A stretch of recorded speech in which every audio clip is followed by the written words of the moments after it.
नमस्कार दोस्तों, के एग्ज़ाम फाइट में आपका स्वागत है। कैसे हैं आप सभी? उम्मीद है आप सभी सही होंगे और आपकी तैयारी अच्छी चल रही होगी। चलिए दोस्तों, आज हम इलेक्ट्रीशियन से कुछ महत्वपूर्ण प्रश्न लेकर आए हैं जो कि आपके किसी भी एग्ज़ाम के लिए महत्वपूर्ण साबित हो सकते हैं।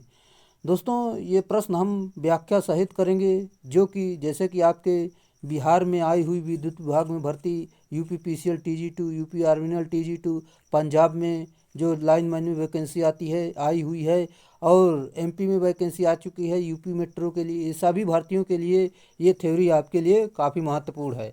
दोस्तों, हम इसमें सिर्फ प्रीवियस ईयर प्रश्नों को कवर किया है।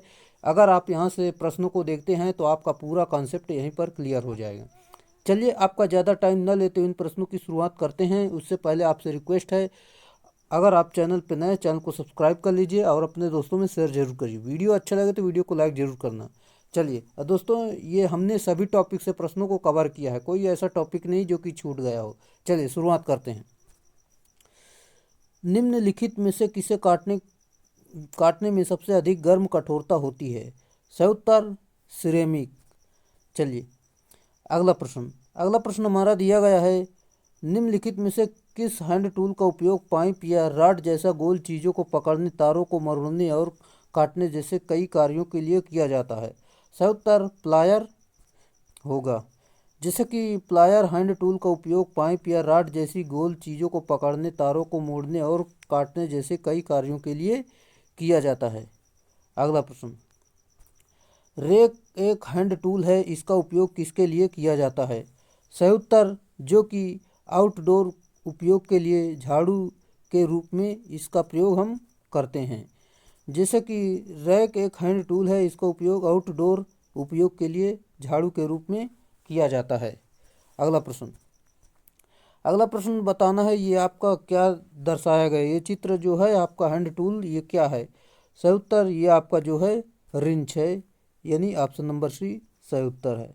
अगला प्रश्न, समविभव पृष्ठ पर सभी समविभव पृष्ठ पर सभी बिंदु पर डैश डैश होते हैं। सही उत्तर जो कि समान विभव होते हैं। समविभव पृष्ठ पर एक जैसा पृष्ठ जिसमें पृष्ठ बिंदु पर विभव समान होते हैं।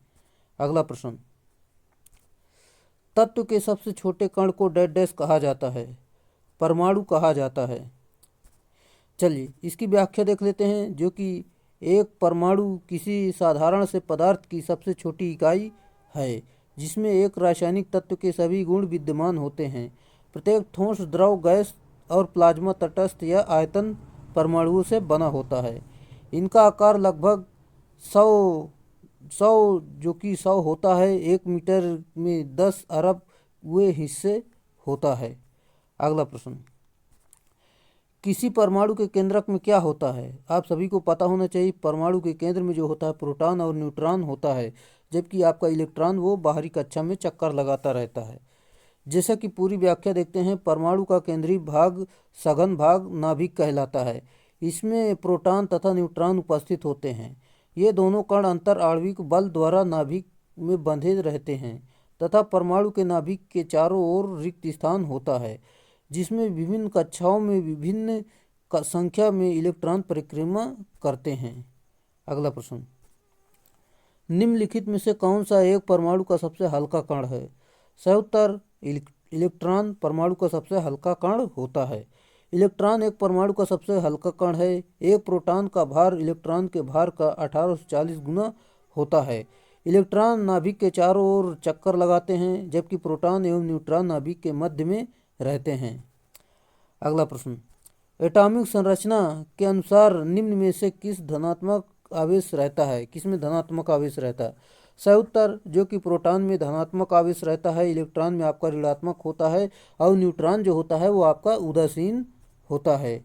चलिए और हम आपको बता दें, प्रोटॉन पर जो आवेश होता है प्लस का 1.6 गुणे 10⁻⁻19 कूलाम होता है, और इलेक्ट्रॉन पर यही रहता है, सिर्फ यहाँ पर माइनस लग जाता है, और न्यूट्रॉन पर जो है कोई आवेश नहीं रहता है। बाकी जानकारी वही लिखी हुई है, चाहे तो आप पढ़ सकते हैं। चलिए हम अगले प्रश्न की तरफ चलते हैं। अगला प्रश्न हमारा दिया गया है, जो कि निम्नलिखित में से कौन सा विद्युत धारा का सुचालक है? सही उत्तर आपको बताना इसमें विद्युत धारा का सुचालक कौन सा है। सही उत्तर नल का पानी है। चलिए यहाँ पर देख लेते हैं, जिसमें जिसमें मुक्त इलेक्ट्रॉनों की संख्या अधिक होती है वे विद्युत के कुछ सुचालक होते हैं, जैसे कि सोना, चांदी, कॉपर, एल्युमिनियम, नल का पानी इत्यादि, ये सभी सुचालक हैं। और मैं बात करूं जैसे कि जिसमें मुक्त इलेक्ट्रॉनों की संख्या न के बराबर होती है वे कुचालक होते हैं, जैसे कि रबर, माइका, प्लास्टिक, बालू, कांच आदि होते हैं। और जो अर्धचालक होते हैं उनकी जो संयोजकता जो होती, संयोजी इलेक्ट्रॉन होते हैं उनकी 4 होती है, जो कि यहाँ पर मैं आपको बता दूँ अर्धचालक जैसे कि सिलिकॉन और जर्मेनियम, कार्बन होते हैं, ये अर्धचालक होते हैं। अगला प्रश्न, निम्न में से कौन सा सही है। सही उत्तर आपको बताना इसमें से कौन सा सही है। सही उत्तर ये आपका जो कि माइक्रो एम्पियर बड़ा है, मतलब माइक्रो एम्पियर छोटा है जो कि मिली एम्पियर से, यही आपका सही है। चलिए अगला प्रश्न, 2 किलो ओम का मान क्या है। सही उत्तर जो कि 2000 ओम है। चलिए अगला प्रश्न, अगला प्रश्न हमारा दिया गया जो कि यहाँ पर मैं आपको बता दूं, जैसे कि कांच की छड़ को जब सिल्क के कपड़े से रगड़ा जाता है तब किस प्रकार की विद्युत पैदा होती है। सही उत्तर जो कि स्थैतिक विद्युत पैदा होती है। चलिए, जब कांच की छड़ सिल्क के कपड़े से रगड़ा जाता है तो उसमें विद्युत, स्थैतिक विद्युत पैदा होती है। अगला प्रश्न, अगला प्रश्न हमारा दिया गया है, किरचॉफ के नियम डैश डैश पर लागू होते हैं। सही उत्तर किरचॉफ के जो नियम होते हैं डीसी और एसी वोल्टेज और धाराओं दोनों पर लागू होते हैं। इसकी व्याख्या देख लेते हैं जो कि इस प्रकार है, जैसे कि किरचॉफ का नियम दिष्ट धारा और प्रत्यावर्ती वोल्टता और धाराओं दोनों के मध्य लागू होता है। किरचॉफ का पहला नियम आवेश संरक्षण तो दूसरा ऊर्जा संरक्षण पर आधारित होते हैं। किरचॉफ का पहला नियम रैखिक अवयवों में लागू होता है। चलिए अगला प्रश्न, किरचॉफ के विद्युत नियम के अनुसार एक जंक्शन में प्रवेश करने वाली विद्युत धाराओं का योग डैश डैश के बराबर होता है। सही उत्तर जंक्शन से निकलने वाली विद्युत धाराओं के योग के बराबर होता है। जैसा कि मैं आपको बता दूं, किरचॉफ के विद्युत नियमानुसार एक जंक्शन में प्रवेश करने वाली विद्युत धाराओं का योग जंक्शन से निकलने वाली विद्युत धाराओं के योग के बराबर होता है। यह किरचॉफ का नियम पूर्णतः आवेश संरक्षण पर आधारित होता है। अगला प्रश्न, अगला प्रश्न आपका दिया गया है, एक नोड से गुजरने वाली सभी धाराओं का योग 36 है। यदि नोड में विद्युत धारा 3 समान प्रतिरोधों वाली विभिन्न तारों से प्रवेश करती है तो सभी 3 तारों में विद्युत धारा क्रमशः होगी। सिंपल सा है, जैसे कि ऐसे शाखाएं बनी होती हैं जो कि इस प्रकार बनी होती है, जो कि अंदर जाने वाली धारा और बाहर जाने वाली धारा के योग के बराबर होती है। यहाँ पर मैं आपको बता दूं जो कि समान दिया गया है तो समान समान यहाँ पर यही दी गई है, जो कि 12 12 12 ये आपका 36 हो जाएगा। यही आपका सही उत्तर है। चलिए, एक नोड से गुजरने वाली सभी धाराओं का योग 36 एम्पियर है। यदि नोड में विद्युत धारा 3 समान प्रतिरोधों वाली विद्युत तारों से प्रवेश करती है तो सभी 3 तारों में विद्युत धारा क्रमशः 12 12 12 12 जो कि 36 होगी, क्योंकि नोड विभिन्न अवयवों में समांतर संयोजन को दर्शाता है। अगला प्रश्न, अगला प्रश्न हमारा दिया गया, जैसे कि यहाँ पर मैं आपको बता दूं, नीचे दी गई आकृति दिए गए परिपथ के बारे में निम्न में से कौन सा कथन सही है। सही उत्तर आपका हो जाएगा जो कि यहाँ पर आपका जैसे कि बिंदु ए और बी के बीच विभवांतर चुने गए पथ पर आधारित नहीं है, यानी ऑप्शन नंबर सी बिल्कुल सही है। ये बिंदु ए और बी के बीच का विभवांतर चुने गए पथ पर आधारित नहीं है, जो कि यहाँ पर देख सकते हैं। चलिए अगला प्रश्न हमारा दिया गया है, जैसे कि यहाँ पर हम देखते हैं 7/20 केबिल का अर्थ क्या है। यहाँ पर आपको बताना है 7/20 केबिल का अर्थ क्या है। दोस्तों, ये जो इसका सही उत्तर है ऑप्शन नंबर ए, 20 SWG के 7 तार इसमें हैं, ये बताता है। चलिए, जो कि यहाँ पर मैं आपको बता दूं फिर से, 7/20 केबिल का अर्थ है 20 SWG के 7 तार हैं। 7/20 केबिल में 7 चालक तार की संख्या प्रदर्शित करता है तथा 20 उस केबिल का गेज प्रदर्शित करता है, अर्थात 7 तार 20 SWG होता है। अगला प्रश्न, निम्न में से कौन सा पदार्थ अचालक नहीं है। सही उत्तर जो कि कार्बन अचालक नहीं है, जबकि बेकेलाइट और अभ्रक, कांच ये सभी अचालक होते हैं, जबकि कार्बन आपका होता है ये अर्धचालक होता है। जैसे कि कार्बन अचालक नहीं है, जिन पदार्थों में मुक्त इलेक्ट्रॉन्स की संख्या नगण्य अथवा नहीं होती है वे अचालक कहलाते हैं। समान परिस्थितियों में वोल्टेज, तापक्रम आदि होते हैं। इनमें से विद्युत धारा का प्रवाह नहीं होता तो ये पदार्थ अधात्विक होते हैं। अचालक पदार्थ जैसे कि अभ्रक, कांच, बेकेलाइट, पीवीसी आदि होते हैं। अगला प्रश्न, मध्यम वोल्टेज ग्रेड केबल की अधिकतम डेड डैश है। सही उत्तर मध्यम वाली में जो होते हैं 650 वोल्ट होता है। मध्यम वोल्टेज ग्रेड केबल की अधिकतम संख्या 750 वोल्टेज होती है। ये केबल VIR यानी PVC polyvinyl chloride weather proof प्रकार के होते हैं। अगला प्रश्न हमारा दिया गया है, जो कि सुचालकों में विद्युत चुंबकीय तरंगों का वेग है। सही उत्तर उच्च होता है। चलिए, जैसे कि सुचालकों में विद्युत चुंबकीय तरंगों का वेग उच्च होता है। जैसे जो शुद्ध चालक हैं उसमें चांदी, सोना, एल्युमिनियम आदि होते हैं, जिसमें इलेक्ट्रोमैग्नेटिक तरंगों का वेग अधिक होता है। अगला प्रश्न, निम्नलिखित में से कौन सा विद्युत का कुचालक होता है। सही उत्तर कोयला जो है विद्युत का कुचालक होता है। कोयला विद्युत का कुचालक होता है। जल, अम्ल एवं मानव शरीर ये सभी विद्युत के अच्छे चालक का कार्य करते हैं। मानव शरीर का प्रतिरोध जो है 1000 ओम होता है, जो कि यहाँ पर सूखी मतलब गीली त्वचा का होता है। अगला प्रश्न, एक RLC श्रृंखला यानी सीरीज वाले सर्किट में प्रेरण प्रतिघात इंडक्टिव रिएक्टेंस 10 ओम है और धारिता प्रतिघात कैपेसिटिव रिएक्टेंस जो है 10 ओम है। तो वोल्टेज आपूर्ति और धारा के बीच फेज कोण क्या है। चलिए, यहाँ पर हम बात करते हैं जो कि वोल्टेज और धारा के बीच जो इसमें फेज अंतर है वो 0 डिग्री का है, जो कि यहाँ पर दिया गया है। चलिए, जैसे कि कास फाई बराबर R/Z होता है, तो R/Z यहाँ पर मान रखेंगे, जो कि यहाँ पर आपका हो जाएगा, जो कि R/Z यानी आपका यहाँ पर सही उत्तर 0 हो जाएगा। चलिए, ये तो फार्मूला है, यहाँ पर पूरी इसकी व्याख्या देख लेते हैं जो कि दी गई है। एक RLC श्रृंखला वाले सर्किट में प्रेरण प्रतिघात इंडक्टिव रिएक्टेंस 10 ओम और धारिता प्रतिघात कैपेसिटिव रिएक्टेंस 10 ओम है। वोल्टेज आपूर्ति और धारा के बीच का फेज कोण 0 डिग्री होगा, क्योंकि यह धारिती प्रतिघात प्रेरकी प्रतिघात के बराबर होता है और परिपथ पूर्णतः प्रतिरोधी हो जाएगा, जो कि फार्मूला हमने आपको बता दिया है, जो कि इस प्रकार दिया गया है। इसका जो है 0 सही उत्तर है। चलिए, अगला प्रश्न, एक RL श्रेणी परिपथ में प्रतिरोध और प्रतिघात में से प्रत्येक 4 ओम है। इस परिपथ में विद्युत धारा डैश डैश होगी। सही उत्तर जो कि वोल्टेज से 45 डिग्री कम, ये इसका सही उत्तर है। चलिए, यहाँ पर आप देख सकते हैं जो कि इस प्रकार है। इस परिपथ में विद्युत धारा वोल्टेज से 45 डिग्री कम होगी एवं परिपथ प्रतिघाती प्रकृति का होता है। अगला प्रश्न, 100 ओम प्रतिघात का एक प्रेरक, 50 ओम प्रतिघात का एक कैपेसिटर और 50 ओम के एक प्रतिरोधक को सीरीज में जोड़ा गया है, तो परिपथ का शक्ति गुणांक क्या होगा। सही उत्तर आपका हो जाएगा, जो कि यहाँ पर मैं आपको बता दूँ, यहाँ पर फार्मूले पर मान रखेंगे, जो कि Z बराबर फार्मूला आपका होता है R² plus XL minus XC का होल स्क्वायर। यहाँ पर Z² होता है, इसे इधर से स्क्वायर हटेगा तो यहाँ पर रूट लग जाएगा। यहाँ पर मान रखेंगे, जो कि यहाँ पर आपका रजिस्टेंस आपका दिया गया, जो कि देख सकते हैं रजिस्टेंस 50 दिया गया है और XL आपका 100 दिया गया, XC आपका 50 दिया गया है। यहाँ से यहाँ घटा देंगे तो 50 आ जाएगा, फिर 50 का वर्ग यहाँ पर देख सकते हैं। इस प्रकार यहाँ पर सॉल्व करेंगे तो आपका यहाँ पर 5000 आ जाएगा।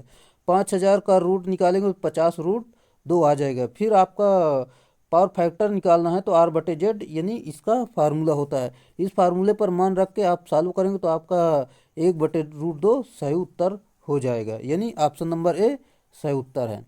दोस्तों, उम्मीद है आपको ये सारे सवाल पसंद आ रहे हैं। अगर पसंद आ रहे हैं तो वीडियो को कर दीजिए लाइक और अपने दोस्तों में कर दीजिए शेयर, ताकि हमारा भी मोटिवेशन बढ़े और इससे अच्छी वीडियो अगले वीडियो जब लेकर आएँ तो अच्छे से पढ़ाएं। चलिए, विद्युत परिपथों को अतितापन से किसके द्वारा बचाया जा सकता है? सही उत्तर फ्यूज के द्वारा बचाया जाता है। विद्युत परिपथ को अतितापन से फ्यूज द्वारा बचाया जा सकता है। फ्यूज कई प्रकार के होते हैं, जैसे कि किटकैट, एचआरसी और कार्टिज फ्यूज आदि होते हैं। अगला है, डीसी सप्लाई के मामले में फ्यूज निम्नलिखित लगाए जाते हैं। सही उत्तर जो कि पॉजिटिव वायर और निगेटिव वायर दोनों लगाए जाते हैं। डीसी की स्थिति में फ्यूज में पॉजिटिव तथा निगेटिव निगेटिव किसी तार में लगा सकते हैं, जबकि एसी केस में सिर्फ फेज वायर में लगाते हैं। कहने का अर्थ ये है कि दोस्तों जो डीसी होता है उसमें प्लस या माइनस किसी में भी आप फ्यूज लगा दीजिए, वो बराबर वर्क करेगा। और अगर आप एसी में लगा रहे हैं तो आप सिर्फ फेज ही में लगाएं, क्योंकि न्यूट्रल में इसे नहीं लगाया जाता है। ये मतलब है। अगला प्रश्न, ऐसा फ्यूज जो कि निर्धारित विद्युत धारा के मान से काफ़ी अधिक धारा भी केवल कुछ क्षणों के लिए सह सकते कहलाता है। सही उत्तर वो एचआरसी फ्यूज आपका होता है। जैसा कि यहाँ पर मैं आपको बता दूं, एक ऐसा फ्यूज जो कि निर्धारित विद्युत धारा के मान से काफ़ी अधिक धारा भी केवल कुछ क्षणों के लिए सह सके एचआरसी फ्यूज कहलाता है। यह निश्चित धारा के 2 गुना मान की धारा भी कुछ क्षण तक कुछ समय हेतु सह सकता है। अगला प्रश्न, सप्लायर फ्यूज जो सील्ड होता है लगा होता है, कहाँ लगा होता है आपको बताना है, जो कि एनर्जी मीटर के बाद लगा होता है। जैसा कि यहाँ पर मैं आपको बता दूं, सप्लायर फ्यूज को एनर्जी मीटर के बाद लगाया जाता है। फ्यूज के लगे लोड की सुरक्षा के लिए लगाया जाता है। यह किसी परिपथ के फेज तार के सीरीज क्रम में लगाया जाता है, जो उच्च विद्युत धारा पर स्वयं पिघल जाता है और अन्य उपकरणों को जलने से बचाता है। इसकी रेटिंग जो है एम्पियर में होती है। अगला प्रश्न, मानव शरीर से गुजरने वाली धारा से कोई सनसनाहट महसूस नहीं होती है यदि उसकी मात्रा होती है। सही उत्तर 1 मिली एम्पियर से कम होती है। अगला प्रश्न, जनरेटर और ट्रांसफार्मर इस सिद्धांत पर काम करते हैं। सही उत्तर जो कि फैराडे के विद्युत चुम्बकीय प्रेरण के नियम पर कार्य करते हैं। जैसे कि जनरेटर तथा ट्रांसफार्मर दोनों फैराडे के विद्युत चुम्बकीय प्रेरण के नियम पर कार्य करते हैं। केवल फर्क सिर्फ इतना होता है कि जनरेटर द्वारा प्रेरित ईएमएफ गतिक प्रकार का होता है, जबकि ट्रांसफार्मर द्वारा प्रेरित ईएमएफ स्थैतिक प्रकार का होता है। अंतर सिर्फ इतना ही रहता है। अगला प्रश्न, दाएं हाथ के कार्क स्क्रू नियम के अनुसार चुंबकीय क्षेत्र की दिशा इनमें से किसके द्वारा दर्शाई जाती है? सही उत्तर पेंच के घूर्णन की दिशा में दर्शाई जाती है।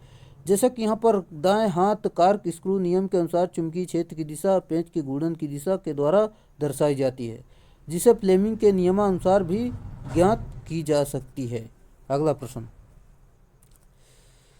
मैक्सवेल के कार्क स्क्रू नियम के संदर्भ में यदि चुंबकीय क्षेत्र की दिशा को भाप यानी आर्क द्वारा दिखाया गया तो पेंच यानी स्क्रू ए और बी में धारा की दिशा क्रमशः डैश डैश होगी। सही उत्तर ऊपर और नीचे होगी। चलिए, जैसा कि मैक्सवेल के कार्क स्क्रू नियम के संदर्भ में यदि चुंबकीय क्षेत्र की दिशा भाप यानी ऊर्जा द्वारा दिखाया गया है तो पेंच यानी स्क्रू ए और बी में धारा क्रमशः ऊपर तथा नीचे होगी। चलिए, वृत्त के रूप में उपस्थित चुंबकीय क्षेत्र द्वारा घिरे हुए धारा प्रवाहित चालक का आविष्कार इनके द्वारा हुआ है। किनके द्वारा हुआ आपको बताना है, जो कि ओरेस्टेड सही उत्तर है। चलिए, यहाँ पर मैं आपको बता दूं, जो कि वृत्त के रूप में उपस्थित चुंबकीय क्षेत्र द्वारा घिरे हुए धारा प्रवाहित चालक का आविष्कार ओरेस्टेड ने किया है। एक महत्वपूर्ण तथ्य है कि ओरेस्टेड द्वारा ही सर्वप्रथम विद्युत के चुंबकीय प्रभाव को प्रयोग द्वारा सत्यापित किया गया था। अगला प्रश्न, जब धारा पेपर के समतल के अंदर की ओर होती है तो तब चुंबकीय रेखा बल की दिशा डैश डैश होगी। सही उत्तर दक्षिणावर्त दिशा होगी। जैसा कि यहाँ पर मैं आपको बता दूं, जब धारा पेपर के समतल के अंदर की ओर होती है तब चुंबकीय बल की दिशा दक्षिणावर्त दिशा में होती है। इसी प्रकार यदि धारा समतल के बाहर हो तो चुंबकीय बल वामावर्त दिशा में होगी। अगला प्रश्न हमारा दिया गया, जो कि इस प्रकार है। जैसे कि दो चुंबकीय ध्रुवों के बीच कार्यरत बल होगा? सही उत्तर दूरी के वर्ग के व्युत्क्रमानुपाती होता है। जैसा कि मैं आपको यहाँ पर बता दूं, दो चुंबकीय ध्रुवों के बीच कार्यरत बल दूरी के वर्ग के व्युत्क्रमानुपाती होता है। यह कूलाम के द्वितीय नियम के अनुसार होता है, जो कि इस प्रकार आप देख सकते हैं फार्मूला, जो कि F बराबर μ/4πm1 × m2/d² होता है, जो कि यहाँ पर 4 पाई, यहाँ पर म्यू बराबर, यहाँ पर देख सकते हैं एब्सोल्यूट परमिबिलिटी, जो कि इतना, इसका मान इतना होता है, जो कि इस प्रकार दिए गए हेनरी प्रति मीटर इसका मात्रक होता है, यानी इकाई होती है। डी जो है आपका डिस्टेंस होता है, यानी दूरी होती है। अगला प्रश्न, चुंबकीय सामग्री में हिस्टैरिसीस क्षति निम्न पर निर्भर करती है। जैसा कि यहाँ पर चुंबकीय सामग्री हिस्टैरिसीस क्षति पर निर्भर करती है। मैं आपको बता दूं, हिस्टैरिसीस 5 क्षेत्र पर निर्भर करती है, और क्षेत्र के उत्क्रमण की आवृत्ति पर, और चुंबकीय सामग्री का आयतन, ये सभी पर आपके निर्भर करती है। चलिए, जो कि इस प्रकार आप यहाँ पर देख सकते हैं, हिस्टैरिसीस लॉस बराबर देख सकते हैं, जो कि इस प्रकार इसका फार्मूला दिया गया है। आप इसे याद कर लीजिए, यहाँ से सवाल आपकी एग्जाम में पूछे जाते हैं। चलिए, जैसा कि विद्युत स्थिर विद्युत फ्लक्स घनत्व की इकाई क्या है? सही उत्तर कूलाम प्रति वर्ग मीटर उत्तर है। जैसा कि यहाँ पर दिया गया निम्नलिखित में से कौन सा हार्ड सोल्डर है? सही उत्तर जो कि तांबा और चांदी जो है हार्ड सोल्डर होती है। जो कि कठोर सोल्डर ब्रेजिक सामान्यतः तांबा व जस्ता की मिश्र धातु से निर्मित होता है, तथा इसमें कुछ मात्रा चांदी की भी होती है। अगला प्रश्न, एल्युमिनियम कंडक्टर सोल्डरिंग में प्रयुक्त फ्लक्स का वाणिज्यिक नाम डैश है। सही उत्तर आयरन नंबर 7 है। जैसे कि यहाँ पर मैं आपको बता दूं, एल्युमिनियम चालकों में जोड़ने में प्रयुक्त व्यावसायिक फ्लक्स के नाम कॉइनल फ्लक्स और आयरन संख्या 7 है। एल्युमिनियम चालकों के लिए कोई भी अन्य सोल्डर प्रयुक्त नहीं होता है। जैसे कि विकल्प में उपलब्ध एल्का पी सोल्डर, जिसमें कि 51% सीसा और 31% टिन होता है, और 9% जस्ता होता है, और 9% कैडमियम होता है।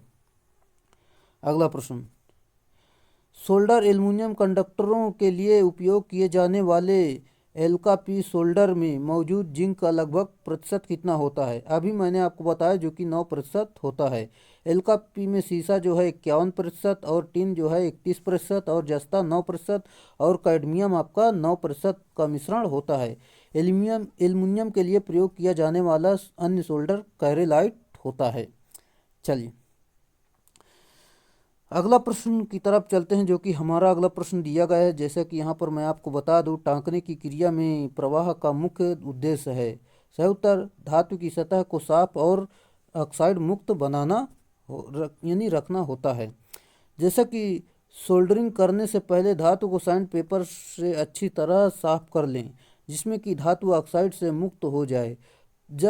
तब सोल्डरिंग यानी टाँकने की प्रक्रिया कर देने से धातु में पूरी तरह से विद्युत धारा प्रवाहित होती है। अगला प्रश्न, टाँका लगाने की प्रक्रिया में सोल्डरिंग फ्लक्स का क्या उपयोग है? सही उत्तर सतहों से ऑक्साइड को निकालना होता है। जैसा कि आपको यहाँ पर मैं बता दूं, सोल्डरिंग की क्रिया को सरलतापूर्वक संपन्न करने के लिए फ्लक्स नामक अधात्विक मिश्रण प्रयोग किया जाता है। यह चूर्ण अथवा लेई के रूप में उपलब्ध होता है। सोल्डरिंग क्रिया में फ्लक्स 3 प्रकार के सहायक होते हैं। जैसे कि इस प्रकार दिया गया, यह जोड़ी जाने वाली धातुओं की सतह के ऑक्सीकरण को रोकता है, और यह जोड़ पर पिघलाए गए सोल्डर के बहाव में सुगमता प्रदान करता है, और यह जोड़ को साफ करता है, और यह जोड़ को शीघ्र पिघलने में सहायता प्रदान करता है। अगला प्रश्न, 250 वोल्ट से अधिकतम वोल्टेज पर संचालित एक प्रणाली के लिए न्यूनतम विद्युत रोधन प्रतिरोध का मान क्या होगा? सही उत्तर जो कि यहाँ पर 25 मेगा ओम होगा। चलिए, इसकी व्याख्या देख लेते हैं, जो कि इस प्रकार दी गई। भारतीय विद्युत नियम के अनुसार 250 वोल्ट से अधिकतम वोल्टेज पर संचालित प्रणाली के लिए न्यूनतम विद्युत रोधन यानी इंसुलेशन प्रतिरोध का मान 25 मेगा ओम से कम नहीं होना चाहिए। अगला प्रश्न हमारा दिया गया, जैसे कि यहाँ पर पृथ्वी के प्रतिरोध को कम करने के लिए निम्नलिखित में से कौन सी विधि का उपयोग नहीं किया जा सकता। सही उत्तर, जो कि यहाँ पर मैं आपको बता दूँ, छोटे आकार की अर्थ प्लेट का उपयोग इसको आप नहीं कर सकते हैं। जैसे कि यहाँ पर मैं आपको बता दूँ, लकड़ी और कोयला और नमक के मिश्रण का उपयोग हम करते हैं, और अर्थिंग की प्लेट गहरी खाई में रखते हैं, ये भी सही है। और बड़े आकार की अर्थ प्लेट का उपयोग भी करते हैं, जबकि आपका ऑप्शन नंबर डी सही उत्तर होगा। चलिए, यहाँ पर मैं आपको बता दूं, जैसे कि लकड़ी का कोयला और नमक का मिश्रण का उपयोग किया जाता है, अर्थिंग की प्लेट में गहरी खाई में रखते हैं, और बड़े आकार की अर्थ प्लेट का उपयोग भी हम करते हैं। अगला प्रश्न, पाइप अर्थिंग प्रतिरोध को किसके द्वारा विनियमित किया जा सकता है? सही उत्तर, नमक और पानी डालकर किया जा सकता है। पाइप अर्थिंग में प्रतिरोध को नमक और पानी डालकर कम किया जा सकता है। प्रतिरोध को कम करने के लिए उसमें समानांतर में एक और पाइप भी प्रयोग किया जाता है, जिससे कि तुल्य प्रतिरोध कम हो जाता है। अगला प्रश्न, निम्नलिखित में से किस इलेक्ट्रोड का पाइप अर्थिंग यानी अर्थिंग के लिए किया जाता है? सही उत्तर, जो कि खोखली जीआई रॉड का प्रयोग हम करते हैं। जैसा कि पाइप अर्थिंग के लिए खोखला जीआई रॉड का प्रयोग किया जाता है। उदासीन भू योजन की निम्नलिखित विधियां होती हैं, जैसे कि ठोस अर्थिंग, प्रतिरोध earthing, reactance earthing, plate earthing होती है। अगला प्रश्न, निम्नलिखित में से कौन सी तार प्रणाली आवासीय भवन में वायरिंग का सबसे आम और सबसे सुरक्षित तरीका है तथा एक सुंदर प्रतीत सुनिश्चित करता है? सही उत्तर, भीतरी वाहक नाली तार प्रणाली यानी कंड्यूट प्रकार की वायरिंग होती है। चलिए, इसकी व्याख्या देखते हैं, जो कि आवासीय भवन में वायरिंग का सबसे आम और सुरक्षित तरीका भीतरी वाहक नली तार प्रणाली पर यह दिखने में सुंदर तथा अधिक विश्वसनीय होती है। अगला प्रश्न हमारा दिया गया है, जैसे कि जहां यांत्रिक और अग्नि सुरक्षा की आवश्यकता होती है वहां किस प्रकार की वायरिंग की जाएगी? सही उत्तर, जो कि कंड्यूट प्रकार की यानी नालिका प्रकार की जाती है। ये दीवारों के अंदर लगाई जाती है। जहां यांत्रिक और अग्नि सुरक्षा की आवश्यकता होती है वहां नालिका प्रकार की वायरिंग की जाती है, जो कि नालिका यानी ट्यूब में सुरक्षित हो और प्रत्यक्ष या अग्नि यांत्रिक क्षति से बच जाती है। अगला प्रश्न हमारा दिया गया, निम्नलिखित विकल्पों में से कौन सी विद्युत तार की स्थापन की तकनीकी नहीं है? सही उत्तर, जो कि हैप्टन तार स्थापन की तकनीकी नहीं है, जबकि आपकी सीसा कोशित तार की स्थापन और बत्ता तार स्थापन, आवरण और टोपी तार स्थापन होती है। आपका ऑप्शन नंबर बी सही उत्तर है। सीसा कोशित तार स्थापन, बत्ता तार स्थापन तथा आवरण और टोपी तार स्थापन की तकनीकी है, जबकि हैप्टन तार स्थापन का भाग नहीं है। सीसा कोशित आवरण नमी अवशोषण से भी बचाता है। अगला प्रश्न, बैटन वायरिंग का उपयोग करके आपूर्ति की किस सीमा को स्थानांतरित किया जा सकता है? सही उत्तर, 250 वोल्ट। चलिए, अगला प्रश्न, बैटन में घरेलू वायरिंग में निम्नलिखित में से किस विद्युत केबल का उपयोग नहीं किया जाता है? सही उत्तर, लेड मिश्र धातु सीटेड सिंगल कोर का इस्तेमाल नहीं किया जाता। और करते क्या हैं, जैसे कि पीवीसी विद्युत रोधित गैर लिपटा कोर होता है और एकल बाहर निकला हुआ होता है। पॉलीथीन इंसुलेटेड और पीवीसी एक aluminium conductor single core flat और सर्कुलर ट्विन कोर के साथ लिपटा हुआ होता है। ये आपके सारे सही हैं, जबकि आपका ऑप्शन नंबर डी, इसका प्रयोग हम नहीं करते हैं। चलिए फिर से एक बार देखते हैं, जो कि बैटन वायरिंग में लकड़ी की पट्टिका के ऊपर वायर को स्थापित किया जाता है, इसलिए उस पर इंसुलेटेड सीटेड केबल का उपयोग किया जाता है। अगला प्रश्न, कौन सा वायरिंग प्रकार दिखने में दूसरे के लिए बहुत अच्छा होता है? सही उत्तर, कंड्यूट वायरिंग अच्छी होती है। जैसे कि यहाँ पर मैं आपको बता दूं, इस वायरिंग विधि में केबल को कंड्यूट पाइप के अंदर स्थापित किया जाता है। यह दो प्रकार की होती है, जैसे कि सतही conduit pipe wiring, concealed conduit pipe wiring. और कंसील्ड कंड्यूट पाइप वायरिंग में केबल स्विच बोर्ड दिखाई देते हैं, इसलिए यह दिखने में सुंदर होती है। अगला अगला प्रश्न हमारा दिया गया जैसा कि ये यहाँ पर आप देखते हैं जो कि इस प्रकार है, जैसा कि उभयनिष्ठ आधार विन्यास उपयोगी है जब। सही उत्तर आपका हो जाएगा जैसे कि ऑप्शन नंबर सी, निम्न इनपुट प्रतिरोध की आवश्यकता हो। चलिए इसकी व्याख्या देख लेते हैं। उभयनिष्ठ आधार विन्यास उपयोगी है जब निम्न इनपुट प्रतिरोध की आवश्यकता होती है। उभयनिष्ठ आधार पर विन्यास में इनपुट अभिलक्षणों में ट्रांजिस्टर का गतिज प्रतिरोध ज्ञात किया जाता है, जो कि इस प्रकार देख सकते हैं आप। कॉमन बेस ट्रांजिस्टर में स्थिर एमीटर धारा कलेक्टर बेस वोल्टेज तथा कलेक्टर धारा के संबंध में आउटपुट वोल्टेज अभिलक्षण कहलाते हैं। अगला प्रश्न हमारा दिया गया जो कि इस प्रकार है, जैसे कि यहाँ पर मैं आपको बता दूं, एम्पलीफायर परिपथ में युग्मक संधारित्रों का प्रयोग किया जाता है। राइट आंसर आपका हो जाएगा जैसे कि यहाँ पर मैं आपको बता दूं ऑप्शन नंबर ए, जो कि एक दूसरे पर बिना कोई प्रभाव डाले एसी और डीसी वोल्टता आरोपित करना इसका उत्तर होगा। चलिए व्याख्या के माध्यम से फिर से एक बार समझते हैं। जो कि एम्पलीफायर परिपथ में युग्मक कैपेसिटर का प्रयोग दूसरे पर बिना कोई प्रभाव डाले एसी और डीसी वोल्टता आरोपित करने में किया जाता है। अगला प्रश्न हमारा दिया गया है जैसे कि एक अति यौगिक डीसी जनरेटर में वोल्टता नियमन हमेशा डैश डैश होता है। सही उत्तर आपका है जो कि ऋणात्मक होता है। यह अति यौगिक डीसी जनरेटर में वोल्टता नियमन का मान सदैव ऋणात्मक होता है। साथ ही यौगिक शब्द का तात्पर्य श्रेणी तथा समांतर फ्लक्सों के परस्पर संबंध को दर्शाता है। अगला प्रश्न, एक दिष्ट धारा मोटर पूर्ण भार पर 1725 आरपीएम और शून्य भार पर 1775 आरपीएम पर चलती है तो गति नियमन क्या होगी। फार्मूला होता है आपका no load minus full load upon full load गुणे 100 होता है। नो लोड आपका दिया गया है जो कि इस प्रकार 1725 और यानी नो लोड आपका यहाँ पर दिया गया है जो कि 1775 और फुल लोड आपका दिया गया 1725। यानी पहले नो लोड था तो आपका 1775 था, अगर लोड रख दिया तो आपका 1725 आ गया। फार्मूले पर मान रख देंगे, कैलकुलेशन कर लेंगे तो आपका यहाँ पर ऑप्शन नंबर ए सही उत्तर हो जाएगा। डीसी मोटर फुल लोड गति 1000 आरपीएम और गति विनियमन 90% है तो लोड गति क्या होगी। चलिए इसे सॉल्व करते हैं, जो कि इस फार्मूले पर रखेंगे वही मान रख देंगे, पूरा सॉल्व कर लेंगे तो आपका कैलकुलेशन करेंगे तो 1900 आरपीएम निकल कर आ जाएगी। अगला प्रश्न,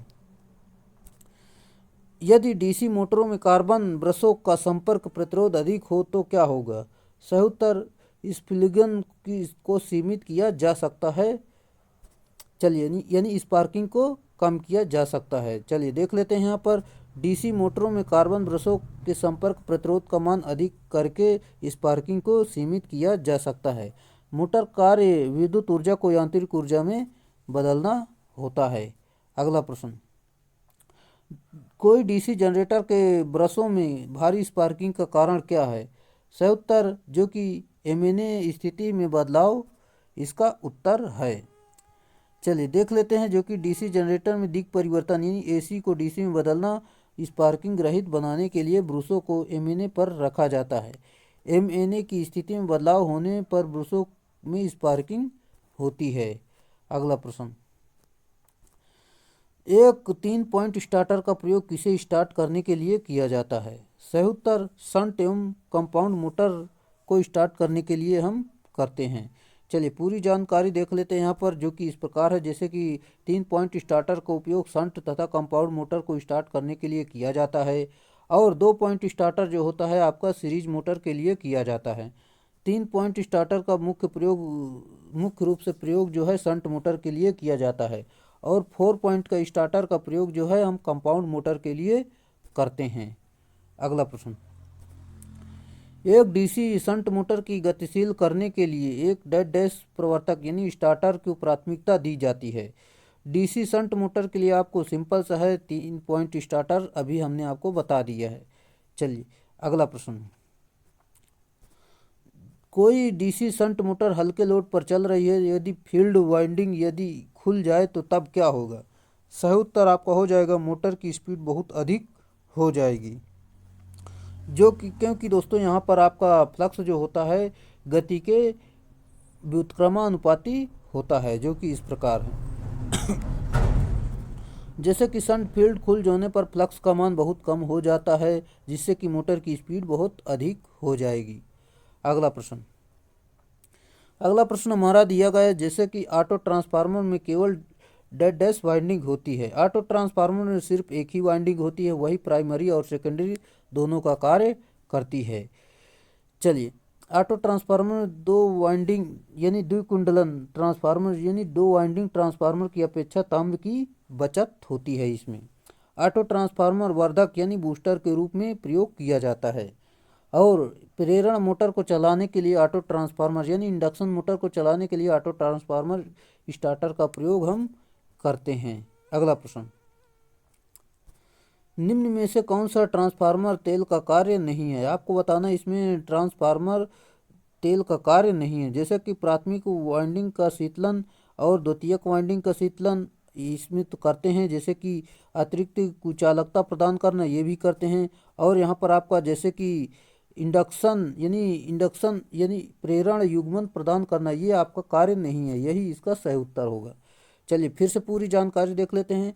ट्रांसफार्मर तेल का कार्य जो होता है, ट्रांसफार्मर तेल यानी परिणामित्र तेल का कार्य प्राथमिक वाइंडिंग तथा द्वितीयक वाइंडिंग को शीतलन प्रदान करना होता है, और ट्रांसफार्मर का कार्य अतिरिक्त कुचालकता प्रदान करना भी होता है। अगला प्रश्न, ट्रांसफार्मर में लौह हानियाँ पाई जाती हैं, कहाँ पाई जाती हैं? कोर में पाई जाती हैं। जैसा कि यहाँ पर मैं आपको बता दूँ, ट्रांसफार्मर में लौह हानि कोर में पाई जाती है। लौह हानि दो प्रकार की होती है, क्षैतिज हानि यानी हिस्टैरिसीस हानि, एडी करंट हानि, दोनों हानियाँ होती हैं। और जबकि आपकी घर्षण हानि इसमें नहीं होती, वो आपकी सिर्फ मोटरों में ही होती है। ट्रांसफार्मर लौह क्रोड का परिवर्ती फ्लक्स के प्रभाव से बराबर चुंबकित, विचुंबकित तथा विपरीत चुंबकित होने से उत्पन्न ताप में व्यय वैद्युत शक्ति को हिस्टैरिसीस हानियाँ या क्षैतिज हानियाँ कहते हैं। चलिए अगला प्रश्न, ट्रांसफार्मर की पूर्ण दिवस क्षमता मुख्यतः किस पर निर्भर करती है? सही उत्तर जो कि यहाँ पर आपका हो जाएगा भार की मात्रा और भार की अवधि उत्तर है। जैसे कि ट्रांसफार्मर की पूर्ण दिवस यानी 24 घंटे में ट्रांसफार्मर की किलोवाट घंटे के में निर्गत किलोवाट घंटे में निर्विष्ट का अनुपात होता है, जो कि आउटपुट बटे इनपुट होता है। और यह समानता भार की मात्रा पर भार की अवधि पर निर्भर करता है। अगला प्रश्न, दिए गए भार के लिए ट्रांसफार्मर की पूर्ण दिवस क्षमता और दक्षता वाणिज्यिक दक्षता के संबंध में निम्नलिखित में से कौन सा विकल्प सही है? सही उत्तर आपका हो जाएगा पूर्ण दिवस क्षमता वाणिज्यिक दक्षता से कम होती है। जैसा कि यहाँ पर मैं आपको बता दूं, जो कि ट्रांसफार्मर की पूर्ण दिवस दक्षता और वाणिज्यिक दक्षता के संबंध में पूर्ण दिवस दक्षता वाणिज्यिक दक्षता से कम होती है। अगला प्रश्न, पूर्ण दिवस यानी पूर्ण दिवस क्षमता एक डैश ट्रांसफार्मर के निष्पादन पर निर्णय लेने के लिए क्या है? सही उत्तर जो कि वितरण ट्रांसफार्मर के निष्पादन पर निर्णय लेने के लिए होती है। जैसे कि पूर्ण दिवस क्षमता वितरण ट्रांसफार्मर के निष्पादन हेतु किया जाता है। वितरण ट्रांसफार्मर 50% लोड हेतु निर्मित किए जाते हैं, जबकि शक्ति यानी पावर ट्रांसफार्मर फल लोड हेतु निर्मित होते हैं। अगला प्रश्न, ट्रांसफार्मर की पूरे दिन की क्षमता निम्नलिखित में से किसके अनुपात द्वारा दर्शाई जाती है? सही उत्तर एक दिन में किलोवाट घंटे आउटपुट तथा किलोवाट घंटे इनपुट द्वारा दर्शाई जाती है। चलिए, जैसा कि यहाँ पर मैं आपको बता दूँ, ट्रांसफार्मर की पूरे दिन की क्षमता और एक दिन में किलोवाट घंटे की आउटपुट तथा किलोवाट घंटे इनपुट के अनुपात को दर्शाती है। एवं हम जानते हैं कि पावर ट्रांसफार्मर की डिस्ट्रीब्यूटेड ट्रांसफार्मर को क्रमशः फुल लोड एवं 50% लोड पर डिजाइन किए जाते हैं। अगला प्रश्न, निम्न में से कौन सी एक आदर्श ट्रांसफार्मर की विशेषता नहीं है? सही उत्तर 50% कॉपर लॉस ये इसकी विशेषता नहीं है। जैसा कि यहाँ पर मैं आपको बता दूँ, आदर्श ट्रांसफार्मर की विशेषताएं निम्न प्रकार की होती हैं, जो कि इस प्रकार हैं। जैसे कि पावर यानी प्राथमिक तथा द्वितीयक वाइंडिंग प्रतिरोध शून्य होता है, और कॉपर तथा आयरन हानियों का मान शून्य होता है। चुंबकीय रिसाव शून्य होना चाहिए और दक्षता इसकी है 100% होनी चाहिए। कोर की पारगम्यता अनंत होनी चाहिए और वोल्टता नियमन शून्य होना चाहिए। अगला प्रश्न हमारा इस प्रकार है, जो कि एक मापने वाला उपकरण जो नियंत्रण टार्क लगाने के लिए गुरुत्वाकर्षण नियंत्रक का उपयोग करता है तो केवल डैश डैश स्थिति में उपयोग किया जा सकता है। सही उत्तर आपका है जो कि खड़ा स्थिति में उपयोग किया जा सकता है।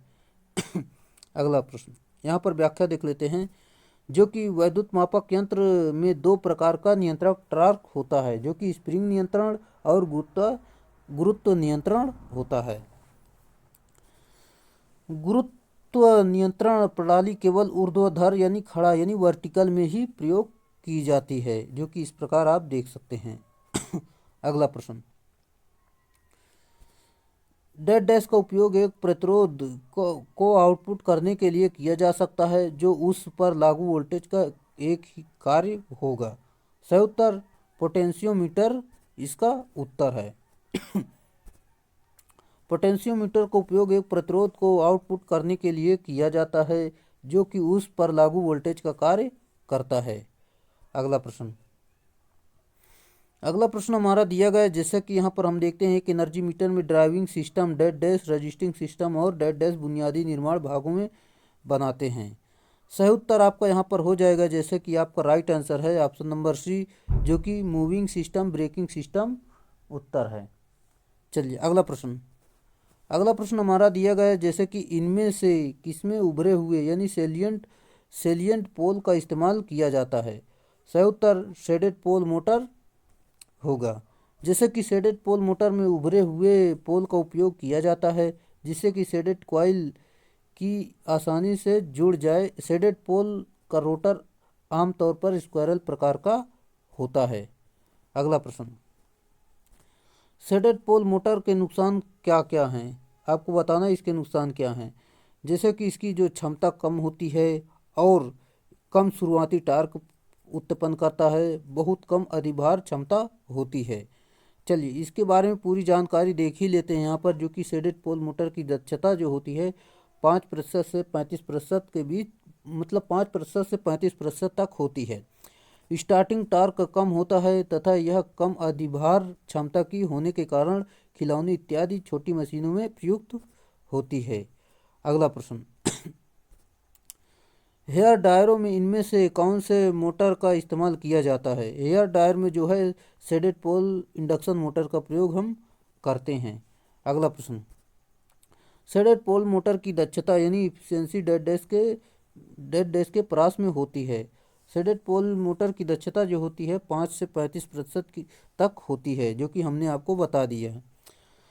और निम्न टार्क के कारण इसका उपयोग हल्के कार्य जैसे कि छोटे पंखे, मेज पंखे, हेयर ड्रायर, खिलौने, विद्युत घंटी, विद्युत घड़ी आदि में किया जाता है। अगला प्रश्न, निम्नलिखित में से कौन सी सिंगल फेज इंडक्शन मोटर आमतौर पर समय फोनोग्राफ में उपयोग की जाती है। सही उत्तर शेडेड पोल इंडक्शन मोटर होगा इसका सही उत्तर। जैसे कि फोनोग्राफ में shaded pole motor induction motor प्रयोग की जाती है। ये मोटरें आमतौर पर छोटे पंखे, खिलौने व हेयर ड्रायर आदि में प्रयोग हम करते हैं। एक परिक्रमा प्रति मिनट की निम्न गति वाली कौन सी एकल मोटर उपलब्ध है। सही उत्तर शेडेड पोल मोटर यानी छादित ध्रुव वाली मोटर होती है। एक परिक्रमण प्रति मिनट की निम्न गति वाली shaded pole motor single phase motor में उपलब्ध होती हैं। दोस्तों अगर आपको वीडियो पसंद आ रहा है तो वीडियो को लाइक करें और अपने दोस्तों में शेयर जरूर करें, ताकि इस समय आपकी बहुत सारी वैकेंसी आ चुकी हैं, जो कि आप देख ही रहे हैं। बिहार में वैकेंसी आ चुकी है, पंजाब में जो कि विद्युत विभाग में है, एमपी में भी आ चुकी है, महाराष्ट्र में तो ऑलरेडी चल रही है और यूपी मेट्रो की वैकेंसी आ चुकी है। इसमें दोस्तों आपको सिर्फ एक सीट लेना है, जो कि वैकेंसियाँ बहुत सारी हैं, जो कि सभी के लिए इस समय अपॉर्चुनिटी है।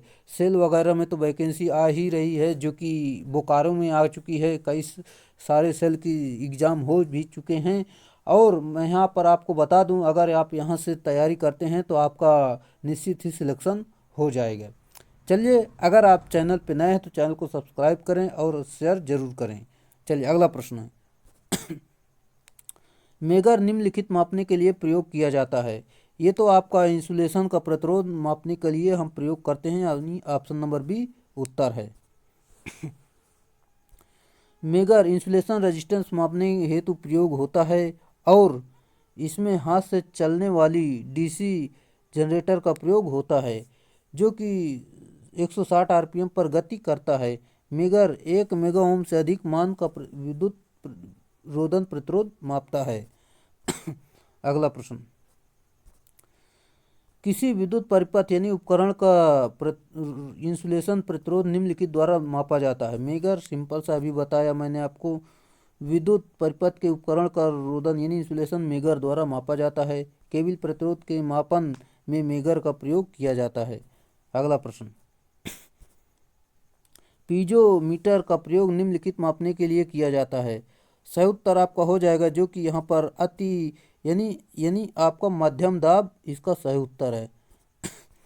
चलिए देख लेते हैं, पीजोमीटर का प्रयोग मध्यम दाब मापने के लिए प्रयोग किया जाता है। यह एक प्रकार का ट्रांसड्यूसर है जो द्रव का दाब मापने के लिए प्रयोग किया जाता है। अगला प्रश्न, वोल्ट मीटर का परास बढ़ाने के लिए निम्नलिखित में से किसका प्रयोग किया जाता है। वोल्ट मीटर का जो परास बढ़ाने के लिए हमें मल्टीप्लायर प्रतिरोधक को लगाते हैं।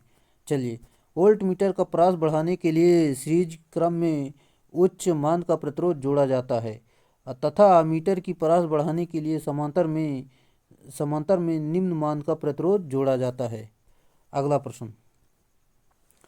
अगला प्रश्न हमारा दिया गया जैसे कि पास यानी लैप और वेव वाइंडिंग के लिए पश्च अंतराल और अग्र अंतराल की संख्याएं डैश डैश होनी चाहिए। सही उत्तर जो कि दोनों विषम होनी चाहिए। चलिए अगला प्रश्न, किस प्रकार की मशीनें में तरंग यानी वेव वाइंडिंग को प्राथमिकता दी जाती है। सही उत्तर जो कि निम्न विद्युत धारा तथा और उच्च वोल्टता इसका उत्तर है। जैसे कि वेव वाइंडिंग के प्रयोग निम्न धारा एवं उच्च वोल्टता हेतु प्रयोग किया जाता है, जबकि लैप वाइंडिंग में उच्च धारा एवं निम्न वोल्टता हेतु प्रयोग में लाया जाता है। अगला प्रश्न, 3 फेज तार आपूर्ति के लिए आर्मेचर में प्रयुक्त वाइंडिंग की संख्या डैश डैश होती है। 3 फेज में आपकी तीन वाइंडिंग की संख्या 3 होती है। अगला प्रश्न, निम्नलिखित में से कौन सा विद्युत चुम्बकीय उपकरण है जो एक आर्मेचर के ग्राउंड शॉर्ट और ओपन कॉइल का पता लगाने और ढूंढने के लिए नियोजित किया जाता है। सही उत्तर एक्सटर्नल ग्राउलर इसका उत्तर है। जैसा कि एक्सटर्नल ग्राउलर एक आर्मेचर में ग्राउंड शॉर्ट और ओपन कॉइल का पता लगाने के लिए प्रयोग में किया जाता है। यह यंत्र की कॉइल 230 वोल्ट एसी प्रदान करने पर वह ट्रांसफार्मर की एक कार्य करता है और यंत्र पर टिकाया गया आर्मेचर सेकेंडरी वाइंडिंग की गति कार्य करती है। अगला प्रश्न, सीरीज और आर्मेचर वाइंडिंग की तुलना में शंट वाइंडिंग का प्रतिरोध कितना होता है। सही उत्तर जो कि सीरीज और आर्मेचर वाइंडिंग से अधिक होता है। यहाँ पर हम देखते हैं जो कि यहाँ पर दिया गया आपका सीरीज और आर्मेचर वाइंडिंग की तुलना में शंट वाइंडिंग का प्रतिरोध अधिक होता है क्योंकि शंट वाइंडिंग के उच्च प्रतिरोध के कारण एक मजबूत चुंबकीय क्षेत्र उत्पन्न करती है। अगला प्रश्न, यदि एक मोटर की स्लिप का मान 1 से कम है तो वह डैश से परिचालित होगी। सही उत्तर जो कि मोटरिंग मोड या जनरेटिंग मोड से परिचालित होगी। जैसा कि यहाँ पर मैं आपको बता दूं, एक मोटर की स्लिप का मान 1 से कम होता है तो वह मोटरिंग मोड या जनरेटिंग मोड पर परिचालित होता है और जब स्लिप का मान ऋणात्मक होता है तो वह जनरेटर की तरह व्यवहार करता है। अगला प्रश्न, निम्न में से dash dash slip ring induction motor की उपयोगिता नहीं पाई जाती है।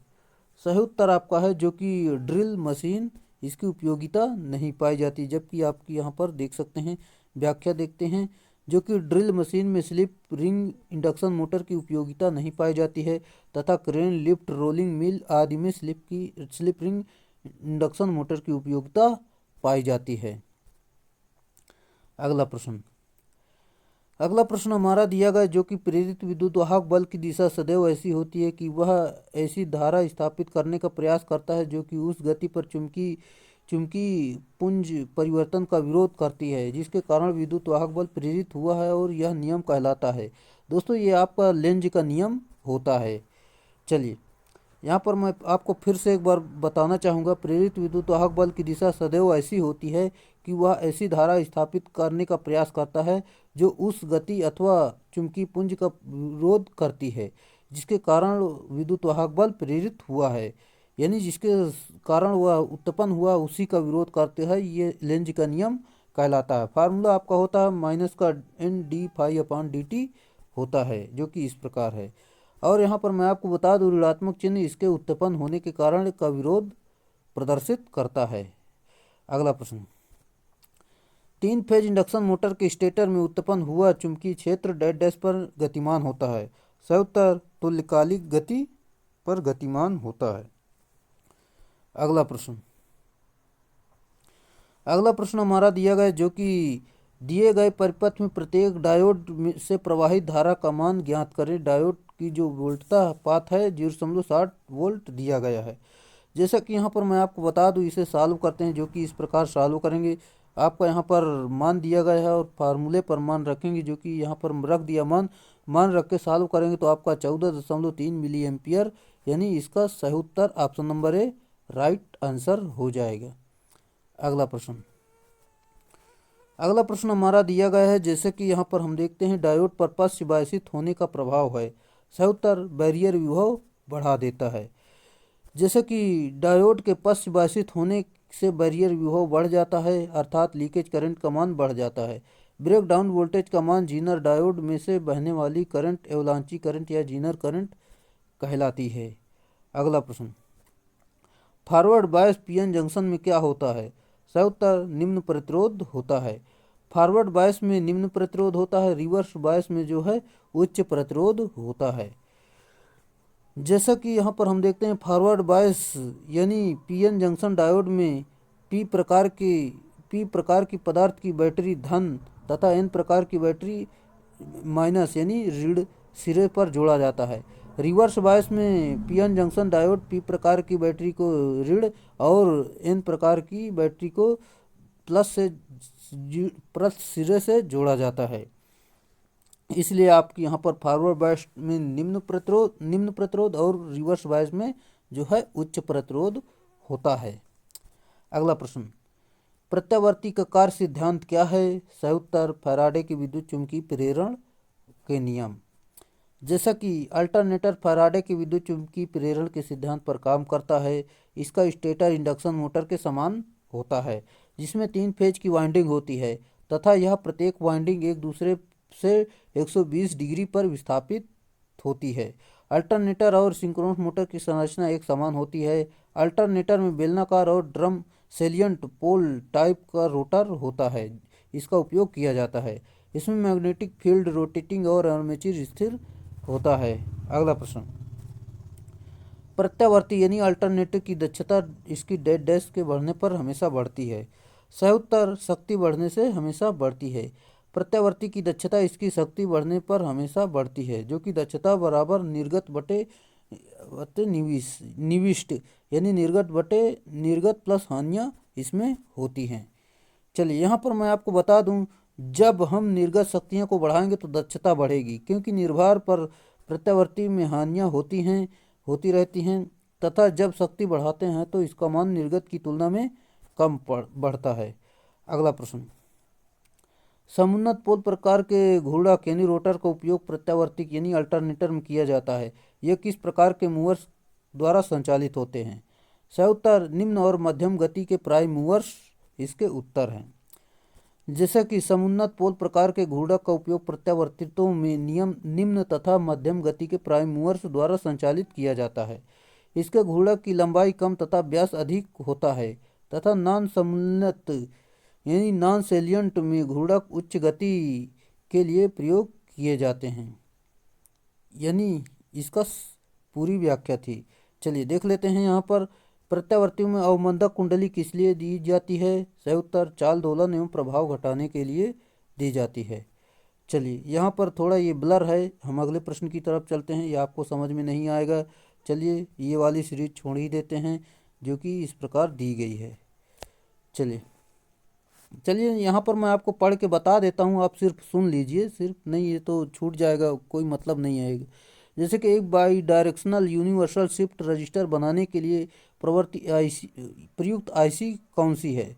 सही उत्तर जो कि यहाँ पर 74 194 इसका सही उत्तर है। चलिए अगला प्रश्न, डायोड ट्रांजिस्टर और एकीकृत यानी आईसी परिपथ के चिप निम्नलिखित से बनाए जाते हैं। सभी को पता होगा जो कि सिलिकॉन से बनाए जाते हैं। डायोड ट्रांजिस्टर और आईसी यानी एकीकृत परिपथ में चिप सिलिकॉन के बनाए जाते हैं। यह इलेक्ट्रॉनिक युक्तियां होती हैं। अगला प्रश्न, एक आईसी को और क्या कहा जाता है? सही उत्तर जो कि चिप कहते हैं। एक आईसी को चिप कहा जाता है। आईसी का पूरा नाम जो होता है इंटीग्रेटेड सर्किट होता है, जिसमें छोटे छोटे इलेक्ट्रॉनिक उपकरण एक सर्किट पर अध्यारोपित किए जाते हैं। चिप सामान्यतः सिलिकॉन की बनी होती है। भारत में सिलिकॉन वैली बेंगलोर को कहते हैं। अगला प्रश्न, निम्नलिखित में से कौन सा डिजिटल इंटीग्रेटेड सर्किट के लिए एक उदाहरण है? सही उत्तर फ्लिप फ्लॉप एक उदाहरण है। फ्लिप फ्लॉप एक डिजिटल इंटीग्रेटेड सर्किट का उदाहरण है। फ्लिप फ्लॉप वास्तव में एक बिट का स्टोर करने वाली युक्ति होती है। बृहत इकाई का संग्रहित करने के लिए इलेक्ट्रॉनिक रजिस्टर का प्रयोग हम करते हैं। अगला प्रश्न, एमएसआई चिप पर डैश एम्बेडेड घटक होते हैं। सही उत्तर जो कि 10 से अधिक और 100 से कम होते हैं। एक एमएसआई चिप में 10 से अधिक और 100 से कम एम्बेडेड घटक होते हैं। एमएसआई का पूरा जो नाम होता है मीडियम स्केल इंटीग्रेशन होता है। अगला प्रश्न, निम्नलिखित में से कौन सा विकल्प आईसी का उपयोग करने के लिए फायदा दर्शाता है? सही उत्तर जो कि कम बिजली की खपत ये करता है। दिए गए विकल्प में आईसी का उपयोग करने का एक फायदा कम बिजली की खपत को दर्शाता है। आईसी में बिजली डिसिपेशन की कम होती है और परंतु यहाँ पर आप देख सकते हैं जो कि इस प्रकार है। अगला प्रश्न, बड़े मोटर जनरेटर सेट में एसी मोटर आमतौर पर होती है। सही उत्तर जो कि तुल्यकालिक मोटर होती है। चलिए यहाँ पर देख लेते हैं, बड़े मोटर जनरेटर सेट में एसी मोटर के रूप में सिंक्रोनस मोटर का उपयोग करते हैं। सिंक्रोनस मोटर का उपयोग आमतौर पर उन स्थानों में किया जाता है जहां नियमित गति चलने वाले उपकरण तथा सेंट्रीफ्यूगल पंप, पंखे, ब्लोअर्स, अमोनिया और air compressor motor generator set आदि होते हैं। अगला प्रश्न, निम्न में से कौन तुल्यकालिक मोटर का लाभ है? सही उत्तर निम्न गति में उच्च दक्षता का लाभ है। जैसे कि सिंक्रोनस मोटर एक स्थिर गति मोटर होती है, इसका रोटर भी सिंक्रोनस गति पर घूमता है। अब यदि मोटर में आर्मेचर 3 फेज आपूर्ति दी जाए और सिंक्रोनस गति को निम्न रखा जाए तो मोटर स्टेटर आर्मेचर के लव हानि यानी एडी करंट हानि और हिस्टैरिसीस हानि कम होगी, क्योंकि फ्लक्स परिवर्तन की गति निम्न है। इस प्रकार की निम्न गति पर सिंक्रोनस मोटर अधिक दक्ष होगी। अगला प्रश्न हमारा दिया गया, जैसा कि यहाँ पर हम देखते हैं, एक तुल्यकालिक मोटर के स्टेटर पश्च ईएमएफ का परिमाण डैश पर निर्भर करता है। सही उत्तर जो कि केवल डीसी उत्तेजन पर निर्भर करता है। जैसा कि तुल्यकालिक मोटर का स्टेटर पश्च विद्युत वाहक बल का परिमाण डीसी एक्साइटेशन पर निर्भर करता है और गति पर निर्भर नहीं करता है। अगला प्रश्न हमारा दिया गया है, सिंक्रोनस मोटर को सप्लाई के 2 स्रोतों की आवश्यकता होती है। आर्मेचर को चलाने के लिए बिजली की आपूर्ति के लिए एसी स्रोत और डैश की जरूरत होती है। सही उत्तर फील्ड को उत्तेजित करने के लिए डीसी स्रोत की आवश्यकता होती है। अगला प्रश्न, गर्म तार उपकरणों में संवेदन तार निर्मित होता है। सही उत्तर प्लेटिनम इरिडियम होता है। गर्म तार उपकरणों में संवेदन तार प्लेटिनम इरिडियम को बनाया जाता है। इसे हॉट वायर यानी इंस्ट्रूमेंट भी कहा जाता है। इसका मान वर्ग माध्य मूल मान होता है। अगला प्रश्न, निम्न में से किसे मापने के लिए थर्मोकपल का इस्तेमाल किया जाता है? सही उत्तर तापमान मापने के लिए थर्मोकपल का उपयोग हम करते हैं। जैसे कि थर्मोकपल एक तरह का सेंसर होता है जिसमें दो भिन्न प्रकार की धातु का उपयोग किया जाता है। इसका कार्य तापमान मापने का होता है। अगला प्रश्न, ताप वैद्युत युग्म का डेड डैश को नापने के लिए किया जाता है। सही उत्तर आपका हो जाएगा जो कि उच्च तापमान मापने के लिए किया जाता है। थर्मोकपल का उपयोग सामान्यतः उच्च तापमान मापने के लिए किया जाता है। थर्मोकपल 200 डिग्री सेल्सियस से लेकर 1600 डिग्री सेल्सियस तक तापमान माप सकता है और थर्मोकपल उपकरण सीबेक प्रभाव पर आधारित है। अगला प्रश्न, एक थर्मोकपल उपकरण डेड डैश पर काम करता है। सही उत्तर पीजो इलेक्ट्रिक प्रभाव पर ये कार्य करता है। जैसे कि यहाँ पर मैं आपको बता दूं, पीजो इलेक्ट्रिक प्रभाव लागू यांत्रिक तनाव के बचाव में एक विद्युत चार्ज उत्पन्न करने के लिए किया जाता है।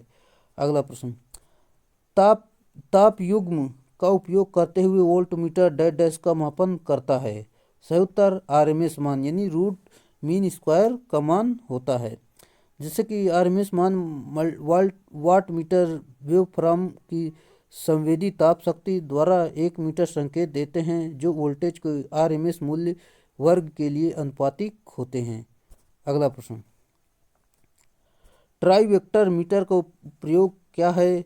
सही उत्तर kilo volt ampere, kilo watt और केवीएआर के सीधे माप के लिए इसका प्रयोग हम करते हैं। जैसे कि ट्राई वेक्टर मीटर का उपयोग केवीए, केडब्ल्यू, केवीएआर के सीधे माप लेने के लिए किया जाता है। यह एक विद्युत लाइन की खपत की गई सक्रिय शक्ति और प्रतिघाती शक्ति और कुल ऊर्जा को मापता है। ट्राई वेक्टर मीटर आमतौर पर सब स्टेशन में और फीडरों में बहने वाली शक्ति को मापने के लिए उपयोग किया जाता है। अगला प्रश्न, हमारा दिया गया जैसे कि दिए गए विकल्पों में वायरिंग के उस तरीकों को चयन करें जिसमें कम से कम जोड़ हो।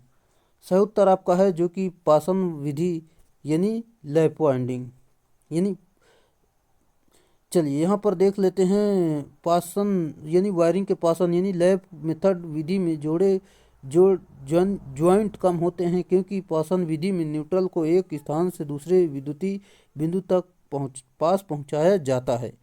अगला प्रश्न, फर्श और बिजली के स्विच के बीच मानक ऊंचाई कितनी होती है। सही उत्तर 48 इंच होती है। अगला प्रश्न, यदि किसी भवन की वायरिंग 60 वाट के बल्बों को 20 पॉइंट और 100 वाट के बल्बों को 4 पंखे और 240 वोल्ट सप्लाई सिस्टम के अनुमोदित इंसुलेशन प्रतिरोध कितना होगा। सिंपल सा है, इसे जो कि 60 वाट के 20 पॉइंट हैं तो ये इसे गुणा कर लेंगे, 100 वाट के 4 पॉइंट है इसे गुणा कर लेंगे जो कि यहाँ पर 440 से यानी रजिस्टेंस यानी आपका ये पूरा लोड पावर आ जाएगी। फिर इसे फार्मूले पर मान रख देंगे जो कि इस प्रकार रखेंगे, यहाँ पर मान निकाल लेंगे, इतना आ जाएगा पावर। और इसके बाद फिर आप फार्मूले पर मान रखेंगे जो कि अधिकतम विद्युत प्रतिरोध output kilo volt ampere plus 1000 इसमें जोड़ देंगे तो आपका निकल कर आ जाएगा। यहाँ पर आपको मैं बता दूँ 2.06 यानी मेगा ओम इसका सही उत्तर, यानी ऑप्शन नंबर यहाँ पर इसके नज़दीक ये दिखाई दे रहा है 2.08 मेगा ओम इसका सही उत्तर है। उम्मीद है दोस्तों आपको ये सवाल सारे पसंद आ रहे हैं। डेड डैश के मतलब के भाग 4 से 44 के अनुसार भवनों के इलेक्ट्रिकल स्थापन इंस्टॉलेशन क्या प्रदर्शित करता है। सही उत्तर वोल्टेज समस्या और विद्युत चुंबकीय संस्था से संरक्षण इसका उत्तर है। चलिए यहाँ पर हम देख लेते हैं पावर ट्रांसमिशन में लाइन का कार्य डेड डैश को सपोर्ट करना होता है। सही उत्तर किसको सपोर्ट करना होता है। सही उत्तर सक्रिय कंडक्टर और जमीन के बीच पर्याप्त क्लियरेंस बनाए रखने के लिए इसका प्रयोग हम करते हैं। पावर ट्रांसमिशन में लाइन का कार्य सक्रिय कंडक्टर और जमीन के बीच पर्याप्त क्लियरेंस बनाए रखने के लिए सपोर्ट करना होता है। चलिए, यूटिलिटी पोल निम्नलिखित में से किसे सहारा देने के लिए उपयोग में किया जाने वाला खंभा या पोस्ट है। सही उत्तर सिरोपरि विद्युत लाइनों, फाइबर ऑप्टिक केबलों और मार्गदर्शक प्रकाश लाइटों को इसका सही उत्तर है। चलिए, यूटिलिटी पोल द्वारा सिरोपरि लाइन, विद्युत लाइनों, फाइबर ऑप्टिक केबल और मार्गदर्शक प्रकाश लाइटों आदि में इसका प्रयोग हम करते हैं। जैसे कि ट्रांसमिशन लाइनों को सहायता देने के लिए लकड़ी के पोलों को प्रयोग इस वोल्टेज तक किया जाता है। सही उत्तर 22 किलोवोल्ट तक इसका प्रयोग हम करते हैं। लकड़ी में अच्छे इंसुलेट गुण होते हैं और इसलिए यह स्टील या कंक्रीट की तुलना में ध्रुवों के लिए एक सुरक्षित सामग्री। इन पोलों का प्रयोग 22 किलो वोल्ट वोल्टेज तक किया जाता है। अगला प्रश्न, भारत में डिस्ट्रीब्यूशन लाइनें सामान्य तौर पर डेड डैश का प्रयोग करती हैं। सही उत्तर आरसीसी पोल का प्रयोग हम करते हैं। भारत में वितरण यानी डिस्ट्रीब्यूशन सामान्यतः आरसीसी पोल के द्वारा होता है। आरसीसी का पूरा नाम जो होता है प्रबलित सीमेंट कंक्रीट, जबकि पारेषण सामान्यतः स्टील टावर के द्वारा प्रयोग करते हैं, यानी ट्रांसमिशन जो लाइन होती है उसमें स्टील टावर का प्रयोग हम करते हैं। आरसीसी पोल का प्रयोग डेड डैश लाइन में किया जाता है। आरसीसी पोल का प्रयोग हम 11 किलोवोल्ट तक करते हैं। चलिए अगला प्रश्न, इस्पात के खंभों को किससे बचाने के लिए इस पर पेंट किया जाता है? सही उत्तर जंग से बचाने के लिए इस पर पेंट हम करते हैं। अगला प्रश्न हमारा दिया गया जो कि इस प्रकार है, यदि ट्रांसमिशन लाइन में 6 कंडक्टर प्रयुक्त किए जाते हैं तो इसे क्या कहा जाता है? सही उत्तर इसे डबल सर्किट लाइन कहा जाता है। अगला प्रश्न, यहाँ पर व्याख्या देख लेते हैं। जैसे कि यदि ट्रांसमिशन लाइन 6 कंडक्टर यानी 6 चालक प्रयोग किए जाते हैं तो इसे डबल लाइन सर्किट कहते हैं। यहाँ पर मैं आपको बता दूं 132 किलोवोल्ट 400 किलोवोल्ट लाइनों में सिंगल सर्किट और डबल सर्किट लाइनों दोनों का प्रयोग किया जा सकता है। अगला प्रश्न, पावर ट्रांसमिशन लाइन की ट्रांसपोजिशन व्यवस्था को क्या मदद मिलती है? सही उत्तर आपका हो जाएगा जो कि यहाँ पर ऑप्शन नंबर डी, जो कि 3 फेजों के बीच इलेक्ट्रोस्टैटिक असंतुलित वोल्टेज को कम करने में मदद मिलती है।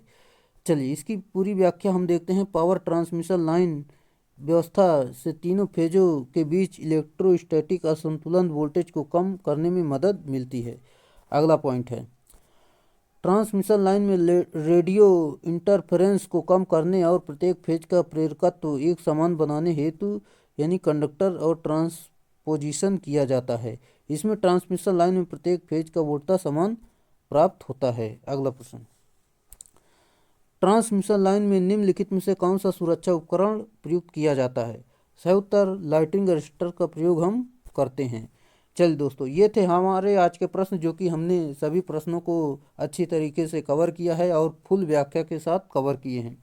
ये सारी भर्तियों के लिए, ये सारे एग्ज़ाम के लिए आपके ये प्रश्न काफ़ी महत्वपूर्ण हैं जो कि ये सारे प्रीवियस ईयर में पूछे गए प्रश्न हैं।